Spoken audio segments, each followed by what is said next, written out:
दिल्ली सेवा बिल लोकसभा में पेश हुआ है और नित्यानंद राय ने इस बिल को पेश किया है।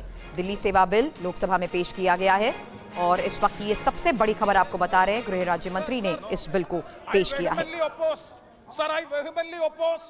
The Government of National Capital Territory of Delhi Amendment Bill 2023 on 3 grounds. आप तो नियम से बोलोगे ना? हम नियम से बोला है। हाँ, रूल्स की बात बोलना। रूल्स के बाद बोला है। Sir, Rule 72(2) of the Rules of Procedure and Conduct of Business in Lok Sabha.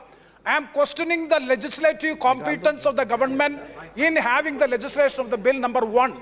Sir, it is against the principles of federalism which is being envisaged by the Constitution of India.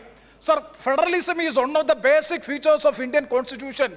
An elected government in the state of Delhi, it is not having the administrative and legislative control over the bureaucrats means the government has, there is no meaning in having the government of Delhi. That is why I am saying that it is absolutely taking away, sir, taking away the administrative and legislative control by the bureaucrats and the political bureau, sorry, the political leadership and the elected. Sir, please, second point. क्या सुने आपकी? आप 72 के नियम में बोलो, व्यवस्था दे रहा हूं आपको। This is going to override the Supreme Court judgment dated 11th May 2023 Government of NCT Delhi versus Union of India. Sir, let me read the Supreme Court judgment. The Supreme Court judgment says that the state government.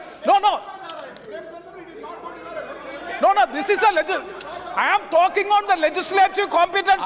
Prahlad Joshi ji, I am talking on the legislative. Sir, Rule 72 says, if a motion to leave the introduce the bill is opposed, the Speaker, if thinks fit, after permitting the brief statement from the member who opposes the bill, the motion and the member who moved the motion may without further debate put to the motion, provided that where the motion is opposed on the ground that bill initiate the legislation outside the legislative competence of the House, the Speaker may permit the full discussion. Sir, it doesn't. Parliament is fully competent to pass this bill. If they want to talk on the merit, let them discuss when there is a consideration and passing, sir.